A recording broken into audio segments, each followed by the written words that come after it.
کسی نے کہا کہ نماز با جماعت کی اہمیت بتائیے۔ روزے میں کوئی ٹی وی پروگرام نہیں دیکھ سکتے تو وہ کمپیوٹر پر گیم کھیل سکتے ہیں کیا، یا ٹی وی پر سپورٹس کھیل کے پروگرام دیکھ سکتے ہیں کیا؟ بہرحال دیکھیے، نماز با جماعت کا بہت زیادہ ثواب ہے۔ بلا کسی شرعی عذر کے جماعت سے چھوٹنے والوں کے تعلق سے نبی اکرم صلی اللہ علیہ وسلم بہت سخت وعیدیں فرمائی حدیث کے اندر، ٹھیک ہے۔ اور جو شخص بلا وجہ جماعت کو چھوڑتا ہے وہ 27 درجے ثواب کم پاتا ہے، یاد رکھیے، جماعت کے ثواب کے مقابلے میں۔ تو ہم بلا شرعی عذر کی جماعت نہ چھوڑیں اور اس کے بہت سارے ثواب آتے ہیں۔ اب رہا مسئلہ کہ رمضان میں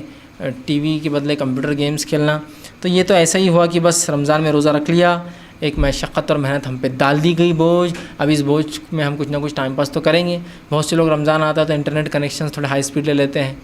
اس لیے کہ پھر کیا بولیں گے اس کو، ملٹی پلیئر گیمنگ چلتے رہیں گی رات بھر دن بھر، تو اس میں نہیں گزر جائیں گے۔ کچھ لوگ ہوتے ہیں جو رمضان میں رات بھر جاگتے ہیں، ٹھیک ہے، عبادت کے لیے کوئی جاگے، ضرورت ہے جاگے، لیکن اس کے بعد جو سوتے ہیں تو سیدھا عصر میں اٹھتے ہیں، پھر ظہر نہیں پڑھتے ہیں، عصر میں اٹھتے ہیں اور عصر میں اٹھ کے پھر وہ کیا اور پھر رات بھر جاگتے ہیں اور پھر اسی طرح سے معمول ہوتا ہے۔ تو ان کے لیے بس رمضان ایک ایسا مہینہ ہے، سب روزہ رکھ رہے ہیں، ہم کو بھی رکھنا ہے، بس گزارنا ہے اور چل رہا ہے۔ نہیں، رمضان اور غیر رمضان کبھی بھی با جماعت نماز کی بڑی فضیلت ہے۔ آپ صلی اللہ علیہ وسلم نے فرمایا اگر تمہیں ظہر کی فضیلت بتا دی جائے جماعت میں اور اول صف میں آنے کی کیا فائدہ ہے، تو تم گھٹنوں کے بل رینگ کر آؤ گے اگر چل نہیں سکتے ہو، اور اگر پہلی صف میں کھڑا نہ کرنے دیا جائے، ثواب معلوم ہو جائے، تو تم اپنی تلواریں نکال کے ایک دوسرے کو قتل کرو گے۔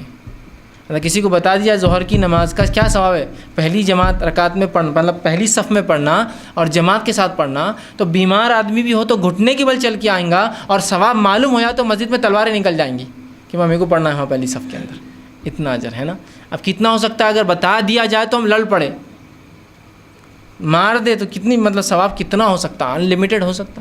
تو بہرحال آپ خواہ مت چھوڑیے، اور رمضان کو بس ایک کوئی تو مہینہ جس کو گزارنا ہے، چاہے ٹی وی گیم کے ذریعے، کھیلوں کے ذریعے اور پروگرامز کے ذریعے، انٹرنیٹ کے یوز کے ذریعے، یہ اس کا یوز نہیں ہے۔ آپ یا تو جو معمول کے کام ہے وہ کرتے رہیے،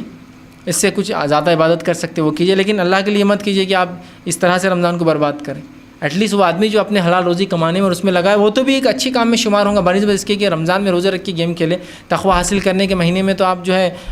ہے جس کو ہم کہیں گے اور اس مہینے کو ضائع کرنے والے بن رہے ہیں، تو بہرحال یہ سب درست نہیں ہے۔ اور میں جانتا ہوں بہت سے لوگ اس طرح سے کرتے ہیں حرکت، ٹی وی ہو گیا، انٹرنیٹ ہو گیا، گیمز ہو گیا، رات بھر جاگنا اور دن میں سونا، عبادت کے لیے جاگنا ٹھیک ہے، لیکن خواہ جاگنا اور ظہر چھوڑ دیتے ہیں، سیدھا اثر میں اٹھتے ہیں، اور کوئی روزہ محسوس نہیں ہوتا ان کو۔ کیا روزہ محسوس ہوں گا جب آدمی سو جائے، اور کیا انسان میں تقویت آئیں گی، اور کیا اس کو پتہ چلے گا کہ کام کاج کرتے ہوئے روزہ رکھنے سے بھوک لگتی ہے، کیا غریبوں پر گزرتی ہوں گی جن کے پاس کھانا نہیں ہوتا ہوگا۔ ایک احساس بھی تو ہوتا ہے نا بھوک کے ذریعے انسان کو، کہ غریب لوگ جن کو کھانا نہیں، کیسی زندگی گزارتے ہوں گے۔ وہ تو بالکل آرام سے، بس رمضان بولے تو وہ سونے اور روزے رکھنے کا مہینہ ہوگا، جاگنا اور سونا، اور اس کے علاوہ کچھ نہیں۔ تو بہرحال اس معاملے میں احتیاط کریں اور رمضان کے حقیقی فائدہ اٹھانے کی ہم جو ہے کوشش کریں۔